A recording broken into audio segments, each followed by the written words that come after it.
Purihin at dakilain ang ating Panginoong Diyos na buhay. Mapagpalang umaga pong muli sa gabing ito. Kumusta po tayong lahat? Mabuting mabuti po. Napakabuti po ng Panginoon. Kaya po, upang higit na maraming mag-ani at makinabang, ako po ay marami ng kinakinabangan mula kaninang umaga. Kaya po, hindi ko na po pakakahabaan ang aking panimulang sasabihin. Ano po, mga minamahal ko mga kapatid. Kaninang umaga po, napakaganda ng tema. Sa hapon po, hindi naman po tayo nagtetema. Amen po ba? Subalit, upang higit na madugtungan pa yung kanina, parang marami pa kanina nadadama ko marami pang gustong makibahagi.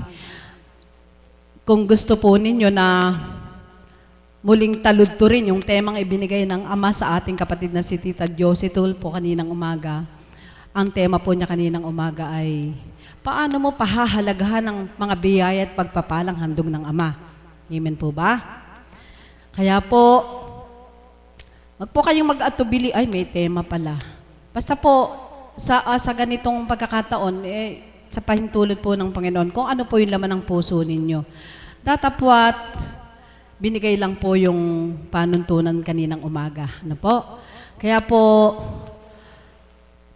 marahil ay tatawagin ko muna ang kapatid nating guro, isa sa kapatid nating guro.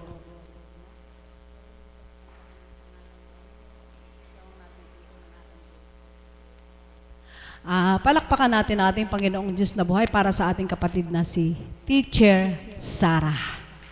Buhay ang Diyos.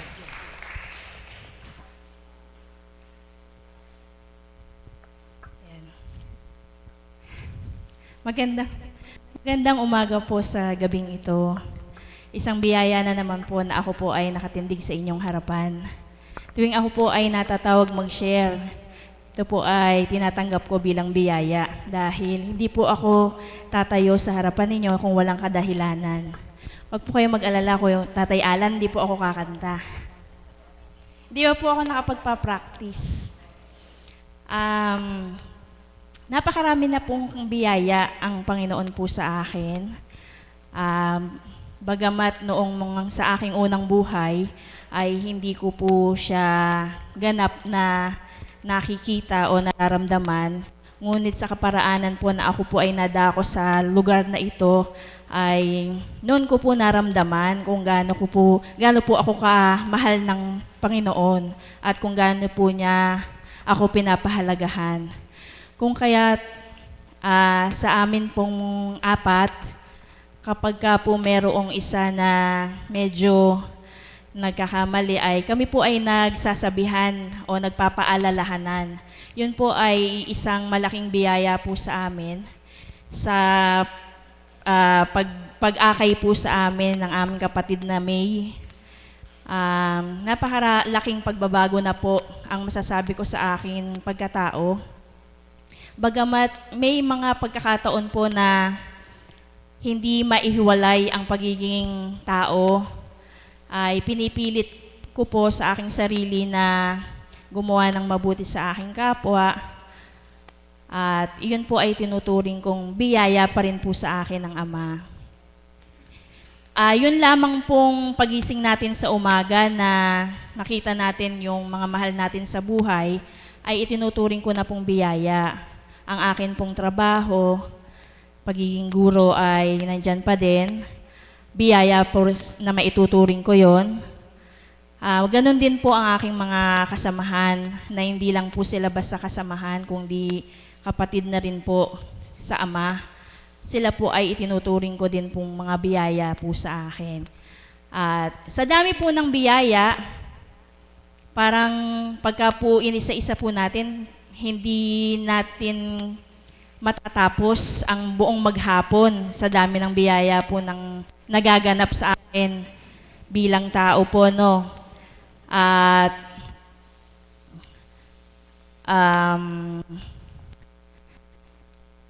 hello po. Ayan. Isang kaganapan pong maisi-share ko ay yun pong naganap sa amin sa araw po na ito, na nagkaroon po kami ng pagkakataon na makasama ang mahal na apo kasama ng ilan po nating kapatid dito po sa kapatiran. Yun po ay napakalaking biyaya na po na gusto ko naman din pong ibalik po sa kanya, kaya po kami ay nandito. Basta po kami puspos ng biyaya mula pa po kanina hanggang sa mga oras po na iyon. Yun lamang po, marami pong salamat. Salamat, Teacher Sara.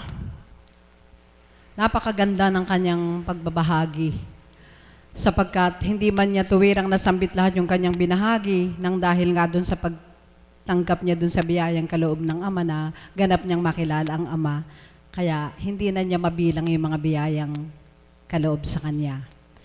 Salamat, mahal na Teacher Sara. At ngayon naman po sa pagkakataong ito ay palakpakan naman po natin ating Panginoong Diyos na buhay para sa ating kapatid na si Tito Rick Santos.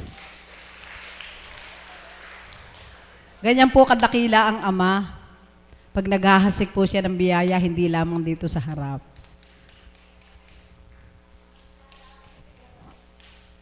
Palakpakan po muli natin ang Panginoon para sa ating kapatid na si Tito Rick Santos. Magandang umaga po.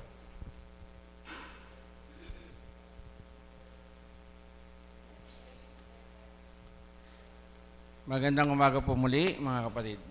Bagamat bihira akong mapunta sa mga nagdaang panahon sapagkat napakaabala po. Nangako po akong sabi ko hindi ako magtuturo kaya sabi ko nga po sa kakulangan ng guro, sa kakulangan ng magtuturo, hindi ko po matalikuran kahit gusto kong mamahinga. Dapat kahit po sabi ko nga siguro may tuturing ko ring biyaya yung talinong ibinigay sa akin. Sapagkat hindi po lahat ng tao pinagkakalooban ng giyaya ng karunungan panlupa.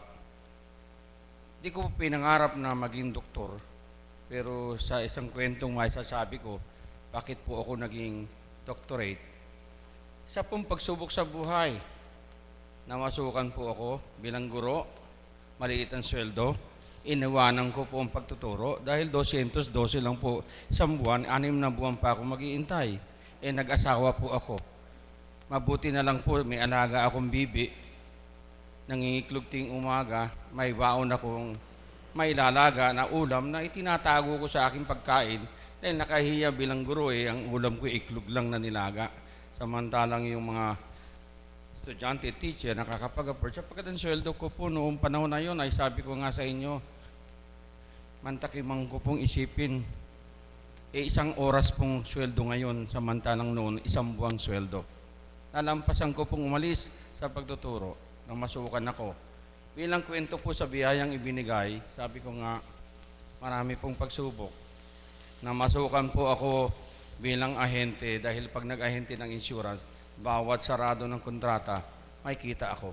At may sweldo kong 45 pesos isang linggo. Pinagtiyagaan ko po. At sa sweldo kong 45 pesos, 5 piso po ang savings sa bangko. Nagpatuloy po. Nagkaanak ako ng 4. Lahat po yun ay biyaya ng Diyos na ibinigay ko. Nanggaling po ako sa pamilyang mahirap. Ang magulang ko po ay hindi nag-aral, isang labandera. Ang ama ko po ay walang trabaho at walang pinagtapusan. Subalit sa pangarap ko pong sabi ko, kung hihina ang loob ko na hindi ako magsisikap, sabi nga po sa isang librong nabasa ko, wala tayong kasalanan kung tayo ipinanganak na mahirap. Pero pag kayo namatay na mahirap, napakalaki pong kasalanan. Yan po'y sinabi ni Steve Jobs na gusto ko pong i-share sa inyo bilang hamon. Di nating kasalanan isilang tayong mahirap. Mapakalaking kasalanan kung kayo namatay na mahirap. Bakit? Sapagat ang biyaya po'y sagana. Kailangan lang pong hanapin ng tao. Subalit ang tao hindi naghahanap ng biyaya, puro dasal. Kahit po tayo magdasal kung hindi dadagdagan ng sipag sa katawang lakas at talino ng tao, wala pong biyayang tatanggapin ang ating pananalig kung hindi dadagdagan ng sipag. Tama po ba? Okay. Sa isa ring pag-aaral po na sinabi ko nga, kaya ko po ikinukwento. Di namasukan po ako. Umalis ako sa pagtuturo, nag-ahente ko, na-promote ako, hanggang sa nagpalipat-lipat po ako ng kumpanyang puspos naman po ng biyaya dahil hindi ako napabakante. Dumating po sa isang pagkakataong ako'y naging marketing manager ng kumpanya. Ako po nag-introduce ng Honda sa Pilipinas. Kung hindi po nalala ng iba, ayaw pong tanggapin yung 4-stroke kasi mainit, maingay. Ang karaniwan pong motor na kilala nung panahon na yun, 2-stroke. Nawala na po ngayon yung 2-stroke kasi may mausok. Ngayon po yung 4-stroke. Nung umalis ako, sabi ko ba, yung pinaglalabang ko ngayon, pinag-aagawan.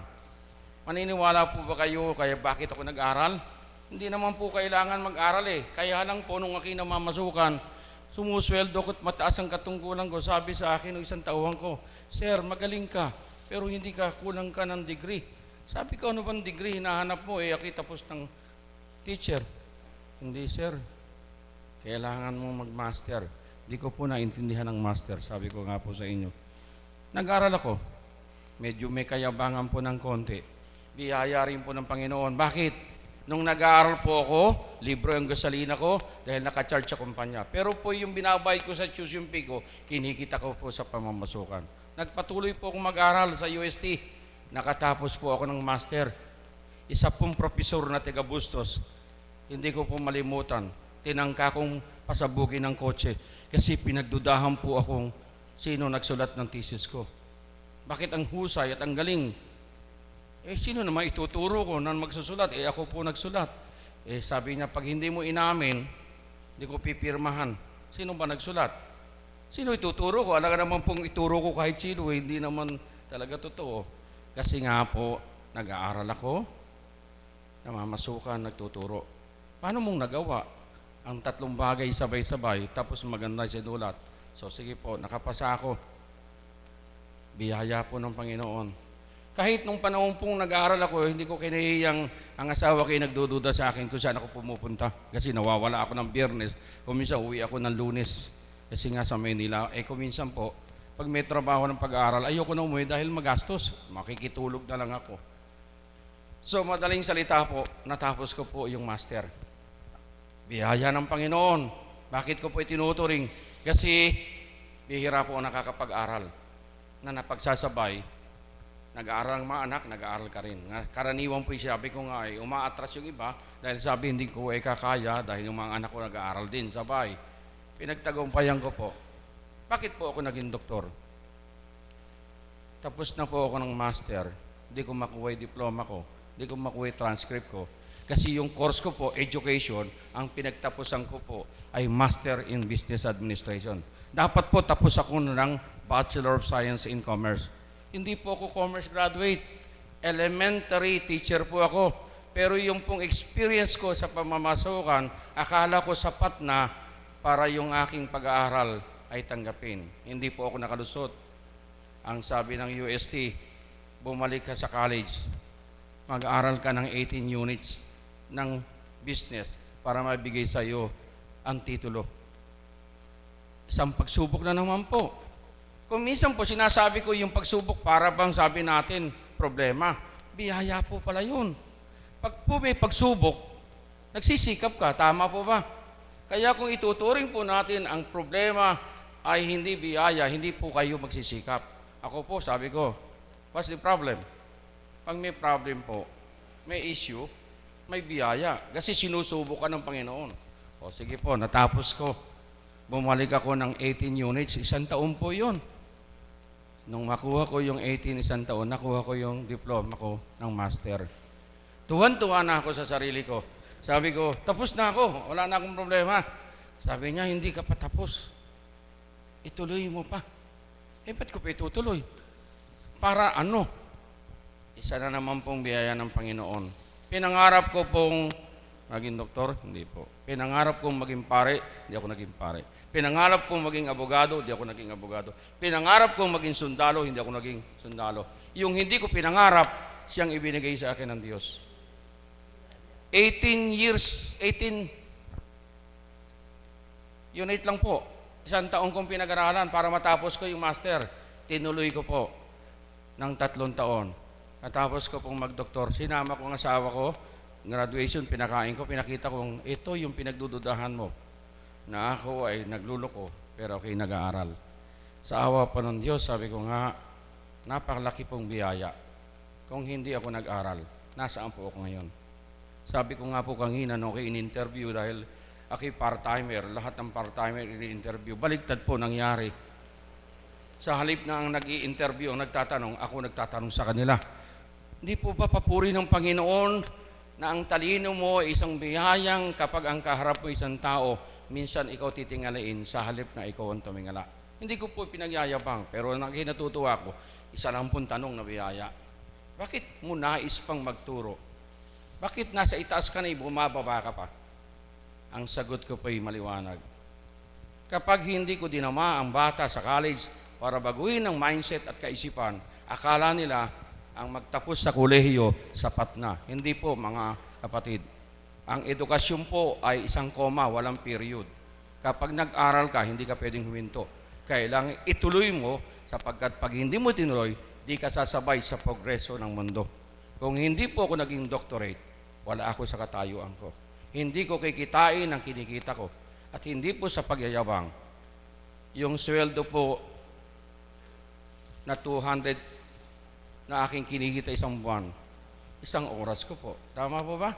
O hindi po ba malaking biyaya yun kung compare mo? Pangalawa po, hindi sa pagyayabang. Yung sweldo ko po sa graduate 1,007 na isang oras. 7 oras, isang linggo. Hindi po ba biyaya? Lahat po ito'y pagpapala. Subalit sabi nga natin, paano mo ibabalik sa Panginoon? Kaya sabi ng asawa ko, may vigil tayo bukas, kagabi. O sabi ko, kahit pagod ako, basta may pagkakataon, pipilitin ko bilang pagpapasalamat. Mga kapatid, wala pong kasiyahan ng tao. Sino man sa atin walang kasiyahan. Pero ano po yung biyayang magbibigay sa inyo ng pagpapaligaya? Isa lang po, ang buhay ay pahiram. Walang katiyakan kung kailan po mag-expired. Tandaan nyo po, hindi tayo mabubuhay. Kangangina nabalitaan ko yung kaibigan kong mayor sa Cardel na pinakamayaman, si Mayor Buhay, namatay. Sabi ko, anong gagawin sa pera nung naiwanan? Nasagip ba siya ng pera niya? Hindi po. Kaya mga kapatid, yamang kayamanan, talino sa lupa, anuman, wala tayong madadala sa langit. Isa lang pong biyaya ang napakahalaga. Buhay na pinahiram ng Diyos. Gamitin mo kung saan marapat. Sa maliit na bagay, iganti mo sa Diyos. Buhay pa ako. Salamat, Ama. Kaya pa nga kapatid, kung tatanungin niyo ang pinakmahalagang biyaya, buhay. Hindi po kayamanan. Amen? Salamat kayo, wala kayong sakit. Kumakain kayo kahit hindi masarap. Marami kayong pera, pero nasa ospital kayo. At ang sabi ng doktor, no solid food. Tama po ba? Kaya nung nakita ko po nagdulog si kapatid kanina, na hindi lang po yung tagumpay ng pera ang binigay. Mapalad tayo po. Biyayang natagpuan nyo sa dambanang ito ang liwanag ng katotohanan. Ipagsigawan nyo, huwag nyong ikahiya. Ako po dapat operahin eh. October po natignan, meron akong blood bladder. Tiwala ako sabi sa akin ng doktora, Tito Rick, hindi magagamot ni Apo Kunching ang sakit, kailangan ng tulong ng siyensya. Pagtulungin, hindi po ako nadidiscourage doon. Tama po yon. Pero isa lang pong mahalaga ang aking pinahalagahang tinanggap sa Espiritu. Ayokong buksan ang katawang hiram na sa Diyos lang nagmula. Maliwanag pong sinasabi ng Apo Kunching, ang katawan ko ay templo ng Diyos na hindi sa akin. Kung gusto kong buksan, kailangan may kapahintulutan at may ipinakikita ang Diyos na kailangan galawin ang bagay na pinahiram sa akin. Pagpapahalagang pagpapatibay. Makalawa pong ako'y bumalik na ako'y tignan yung 2 cm naging 1.6. Ibig sabihin, umatras po ng 4 cm yung bato. Hindi po ba biyaya ng Panginoon Diyos na talagang totoong ang buhay at katawan ko'y hiram ko sa Kanya? Kung mananalig po tayo sa sinasabi ng tao, doon po tayo mabubuhay. Sapagkat nananalig tayo sa salita ng Diyos, ang biyayang buhay sa nating pasalamatan. Kapag kinuha ito ng Diyos, wala po tayong magagawa. Minsan natutulog tayo, di na tayo nagising. Tawa po ba? Kung nagkakasakit tayo, pagsubok po yon. Hamon. Upang sa pagtitibay ng hamon, huwag kang bibitaw, kapatid. Pasalamatan mong bawat oras humihinga tayo at tandaan nyo, walang pinakamahalagang biyaya tatanggapin ng tao, hindi ang kayamanan sa lupa, kundi ang buhay na pinahiram na kung kanyang babawiin, hindi natin alam. Maraming salamat po at magandang umaga muli, mga kapatid. Maraming salamat po, mahal na kapatid na Tito Rick, sa inyong magandang pagbabahagi. At ngayon naman po, sa pagkakataong ito, sana nga po ay tatawagin ko ng ating kapatid na guro. Subalit, mahuhuli na po kami. Nais ko pong palakpakan naman natin ating Panginoong Diyos na buhay para sa ating Mother of the House.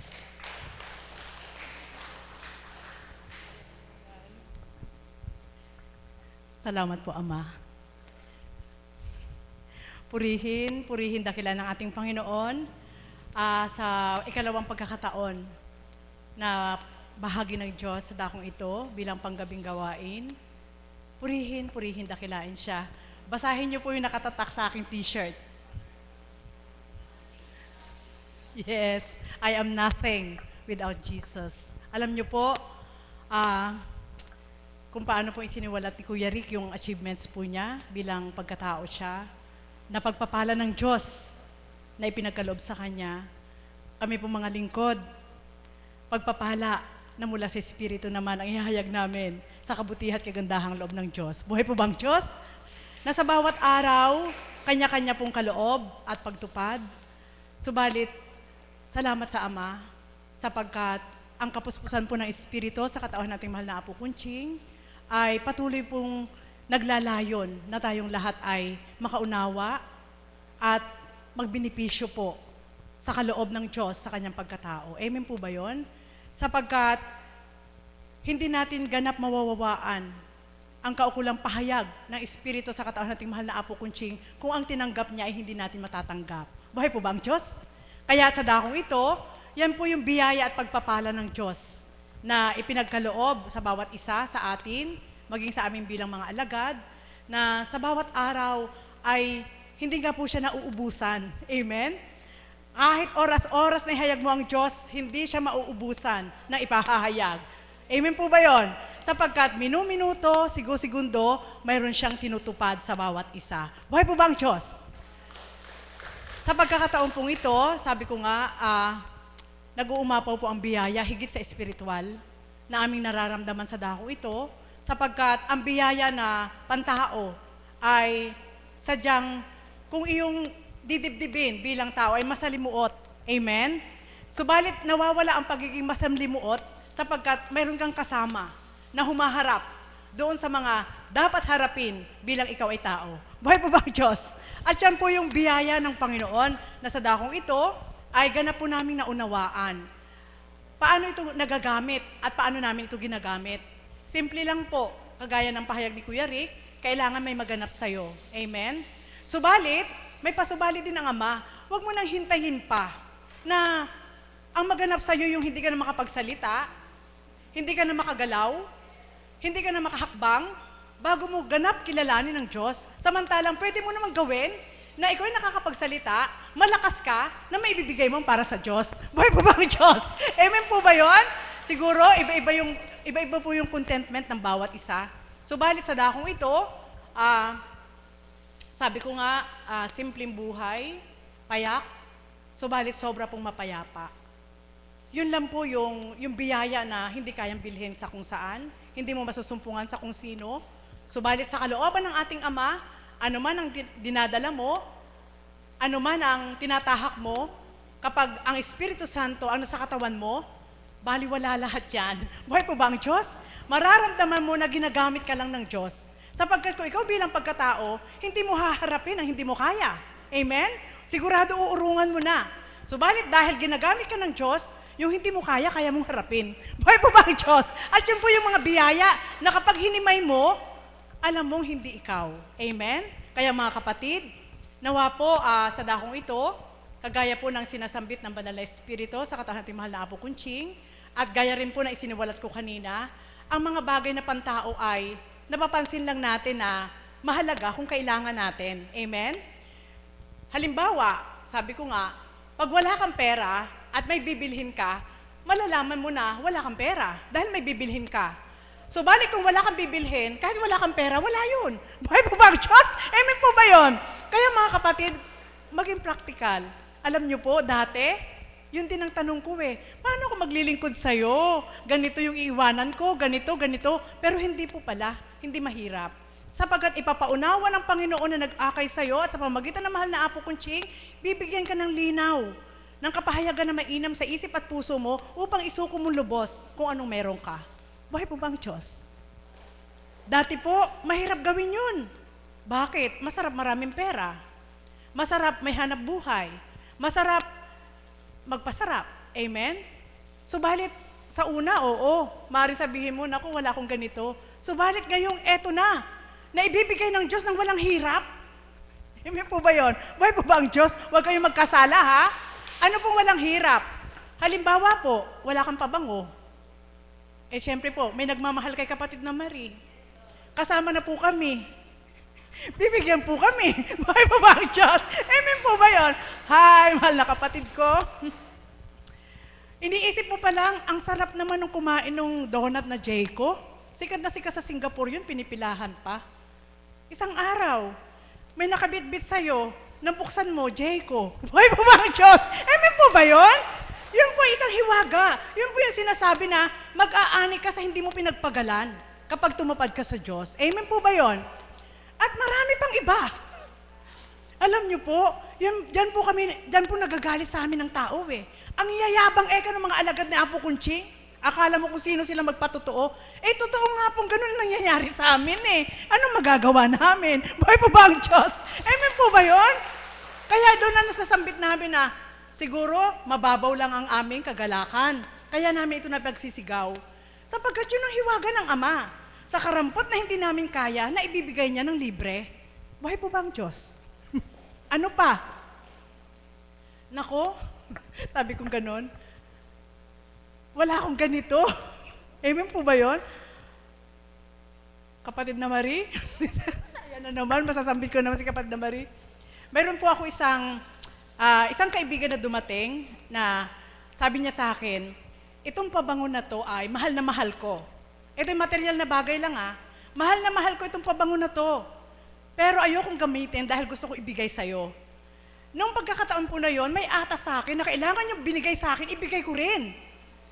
So, gustong-gusto ko yung pabango na yon. Paano ko ito gagawin, Ama? Ituro mo sa akin kung anong gagawin ko. Anak, ibigay mo. Binigay nung nagbigay dahil gusto niya, binigay sa akin dahil gusto ko. At ngayon, pinabibigay niya sa akin. Di mawawala sa akin. O sige po, Ama, ibibigay ko na lang. Alam niyo po ba, nung nagpadala po yung hani ni kapatid na Marie, kung ano yung binigay ko, yun po yung binigay sa akin. Buhay mo ba, Diyos? Amen po ba yun? Ganun lang po. Paikot-ikot. Ano po yung mensahe? Bakit ko po ito binahagi? Hindi po ito isang pagyayabang. Kapag inutos ng Diyos sa'yo, inatas sa'yo, huwag mo siyang pagdamutan. Dahil ibibigay niya sa'yo, higit pa doon sa gusto mo. Buhay po ba ang Diyos? At yun po yung biyaya. Siguro po, maaaring sabihin nyo na, sa'yo lang nagaganap. Hindi po. Lahat po kami, alam ko nagaganap sa amin. Sabi nga, ni kapatid na Berhel, magaganda ang mga bag ng mga alagad. Pero nung tingnan mo, ang laman lang niya suklay, pulbos, lipstick. Tapos ang mga wallet nila, 20 pesos lang ang pera. Buhay po ba ang Diyos? Amen po ba yun? Salamat sa Ama. Sapagkat sa dakong ito, siyempre po, ang mahal na Apo, matapat sa Ama. Ginagamit ng Ama. At kami naman po nagsusumikap naman. Kahit karampot lang ay maging matapat sa Ama. So, balik sa karampot na yon, ibinibigay pa rin po niya upang masyahan ka. Buhay pa bang Diyos? Yan po mga kapatid. Kaya marami pong natatakot maglingkod sa Diyos. Akala nila, kapag naglingkod ka sa Diyos at isinuko mo, wala ka na lahat. Hindi totoo yun. Meron ka lahat. Buhay pa bang Diyos? Opo. Ngayon, i-reverse niyo po. Masarap maglingkod sa Diyos. Sabi ko nga, kung ako po ay magkakaroon ng apo, pag ako po ay magkakaroon ng apo na lalaki, ako po maghihimok sa kanya na magpari. Masarap po. Ang sarap po ng buhay ng mga lingkod ng Diyos. Buhay po ba ang Diyos? Bakit? Hindi dahil may nagbibigay sa kanila. Bubuhayin sila na nag-atas sa kanila. Buhay po ba ang Diyos? Opo. At ngayon po, sa buhay po namin ngayon, bilang mga alagad, masaya po talaga eh. Ano pong magagawa namin? Masaya. Sapagkat sa bawat araw, doon mo nararamdaman kung paano ka nililingap ng Diyos. At yun po yung biyaya na malinaw na nakikita ng aking mata, malinaw na nararamdaman ng aking puso. Sapagkat, yun po yung dahilan. Bakit na ipagsusumigaw na buhay ang Diyos at hindi siya pag-aalinlanganan, sapagkat hindi man siya nakikita, mayroon siyang ginagawa na hindi kaya ng tao. Buhay po ba ang Diyos? Mga kapatid, ito po yung iiwanan ko po sa inyo. Ang pinakamagandang biyaya na dapat mithiin nating lahat ay ang makilalang lubos ang Diyos. Amen? Bakit po? Sasabihin, bakit na naman kapatid na Marisa? Kasi ganito po wala po kasi siyang pamamanahang iba Sino magmamana? Amen? Di ba tayo? Kaya kung magiging mabuting anak tayo sa Diyos, lahat lang sa Kanya ibibigay sa atin. Buhay pa bang Diyos? Simple lang po. Kaya, salamat Ama. Salamat Ama. Naging kabahagi kita. Salamat Ama. Sobra talaga. Na minsan, sa totoo lang, sabi ng tao, lahat ng sobra ay masama. Totoo po yun kung gagamitin mo sa masama. Subalit lahat ng sobra na mabuti, kung gagamutin mo sa mabuti, kagalak-galak sa Diyos. Amen po ba yun? Buhay po ba ang Diyos? Kaya, nag-uumapaw ang galak, hindi nga namin alam bakit kami nagagalak Andito sa puso Isipin niyo po, andito sa puso. Yung galak na nararamdaman mo, na sa isipin mo pa lang, wala ka kahit ano, wala ka natatanggap every 15 days, wala ka natatanggap every 30 days. Pagkatapos ng isang buwan, wala kang natatanggap. Subalit, ang pagkilos ng ating Panginoon, alam niya kung paano kanyang bubuhayin, lilingapin, na hindi na mag-aalala ang isip mo, hindi mag-aalala ang puso mo, kundi tumupad ka lang. At sigurado mayroon siyang magagawa. Buhay po bang Diyos? Mga kapatid, nawa po ang binahagi ko po sa inyo ay higit na malinaw. Huwag niyo pong katakutan na maglingkod sa Diyos. Hindi man po kayo alagad, hindi man po kayo magiging caps, subalit yung paglilingkod po ay pwede pong extension yan. Amen? Iba't ibang paraan. Hindi man sa dambana, kung halimbawa man sa labas, pwede mo pa rin gumawa. Pwede kang gumawa. At ito po yung ibibigay kong tip. Pag-atas ng Diyos, huwag niyo po siyang biguin. Pag-atas ng Diyos, kahit wala ka, huwag mo siyang biguin.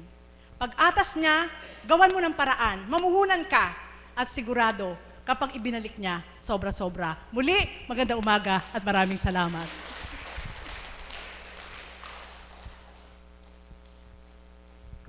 Purihin at takilain ng Ama. Maraming salamat po, mahal na Mother of the House, sa napaka-inspirational na pagbabahagi po ninyo. Salamat po. Yung pong pagngiti lang ay biyaya, mula kaninang umaga, nakangiti na. 5 araw po akong hindi umani. Ngayon po, wala kaninang umaga, umaani na po ako.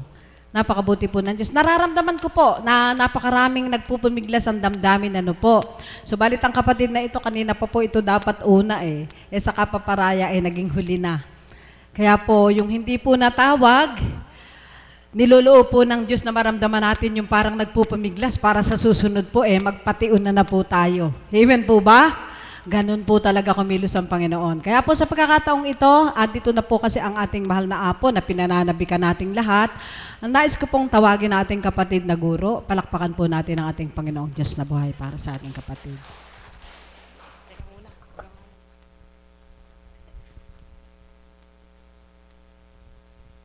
Hello po. Kanina po dahil wala ang mahal na Apo kong Chingin, napakaganda nung bahaginan. Alam niyo po ba, yan din, kaugnay doon, yung pagpapala, biyaya, paano mo pinahahalagahan yung pagpapala ng Panginoon, Napakaganda pong talakayan. Yung nakalagay doon sa damit ni Mother, nothing. Okay, nothing. Malabo yung mata ko I have nothing. I am, talagang hindi ako, yun. Okay. Ang kakantahin ko naman yan. I have nothing, nothing if I don't love you. Alam niyo po ba, na kanina, dahil wala ang mahal na Apo Kunching, napakaganda nung bahaginan. Nagkaroon po ako ng, kung dati po kung magsira ko mahaba, kanina po mahabang mahaba.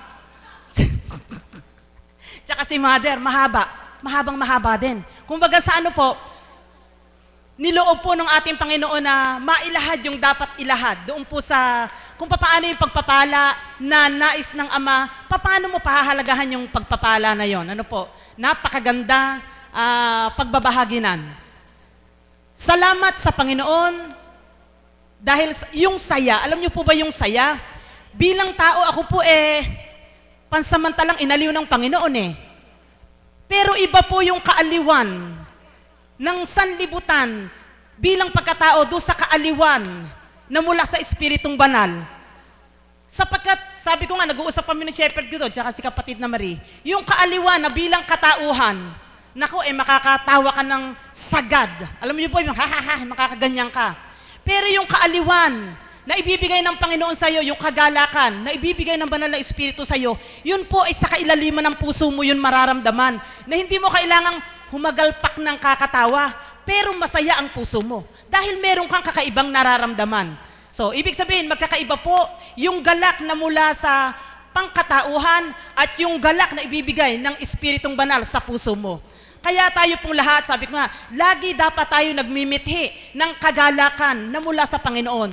Ako po, pag talagang namomroblema, talagang sabi ko, Ama, pagalakin mo naman ako kasi ikaw lang ang inaasahan ko na magpapagalak sa akin. Kaya, sa totoo lang po, kanina, bagamat medyo parang may mabigat sa aking puso, subalit ng niloob ng Panginoon na ako'y tumindig at magbahagi, bigla pong naibsan lahat nung kung ano man yung aking dalahin, pansamantala at ako ay kanyang pinagalak.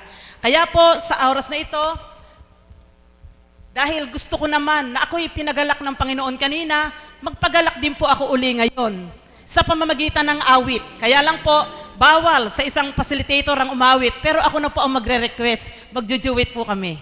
Kapatid, yan na. Salamat sa aking nag-iisang tagahanga. Kunin mo yung mic.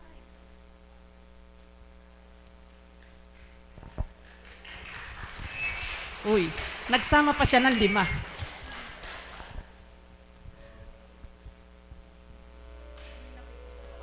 Handugan mo si Marcelo Cao.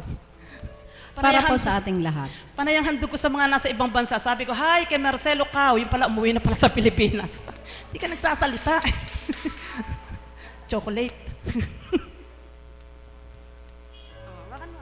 Ako una. Sige po.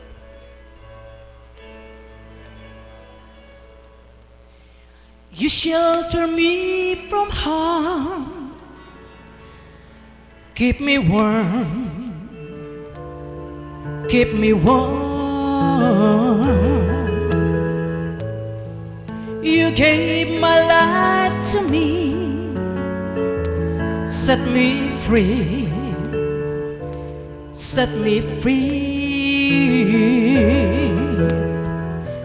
The finest year I ever knew were all the years I had with you. I would give everything I own, give up my life, my heart, my home, and I would give everything I own just to have you back again. You taught me how to love, what it's all, what it's all.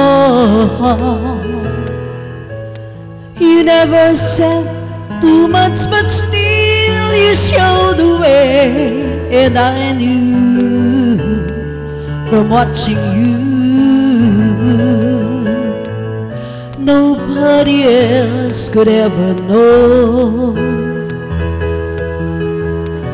the part of me that can't let go. And I would give everything I own, give up my life, my heart, my home, and I would give everything I own just to have you back again. It's the someone you know, you're loving them so, but taking them all for granted. You may lose them one day, someone takes them away, and they don't hear the words you long to say. And I would give everything I own, give up my life, my heart, my home, and I would give everything I own just to have you back again. It's the someone you know, you're loving them so, you're taking them all for granted. Someone takes them away, you may lose them one day, and they don't hear the words you long to say. And I will give everything I own, and I give up my life, my heart, my home, and I would give everything I own just to have you back again, just to have you back again. Salamat po, parang tulog kayong lahat. You've got a friend. You've got a friend. Wag na. Yun na lang, ano. Yung isa.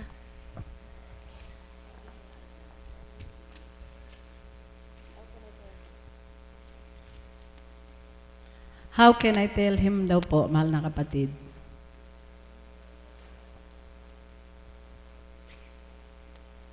Para po sa aking dalawang tagahanga na nasa harap. Sila po yun, oh.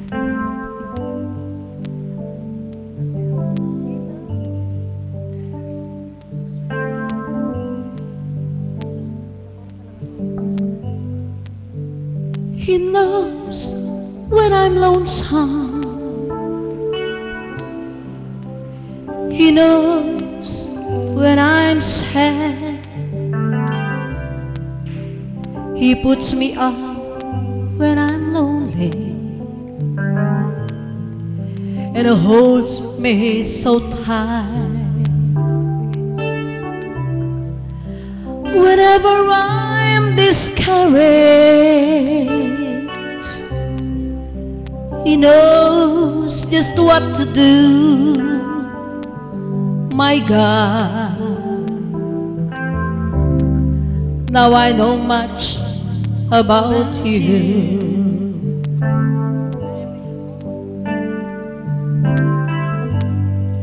I can tell them all my troubles. He makes him all seems bright. We can talk of my burdens and all the problems in my life. And when I am in sorrow, He makes my heart feels right, my God. Now I know much about you.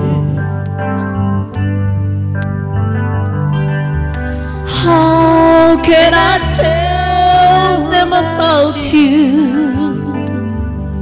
God, please tell me what to do. Everything is right whenever I'm with you.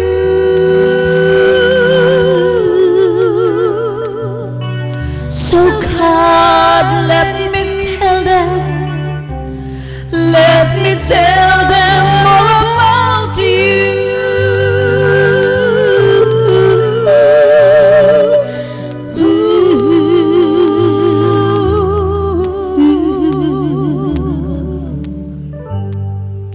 How can I tell them that I miss you whenever I go astray? How can I tell them that I think of every single night and day? And when you are with me,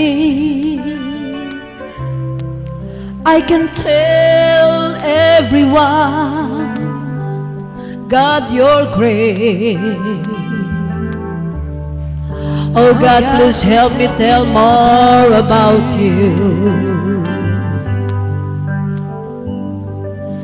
How can I tell them about you? God, please tell me what to do. Everything is right whenever I'm with you.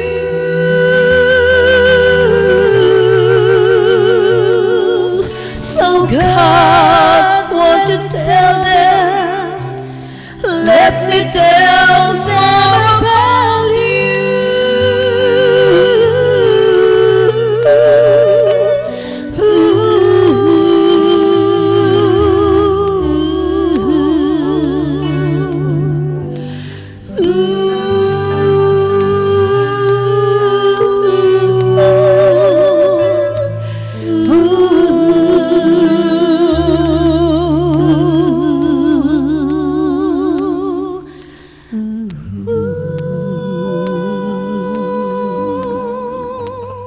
Salamat po, nayari sa Who.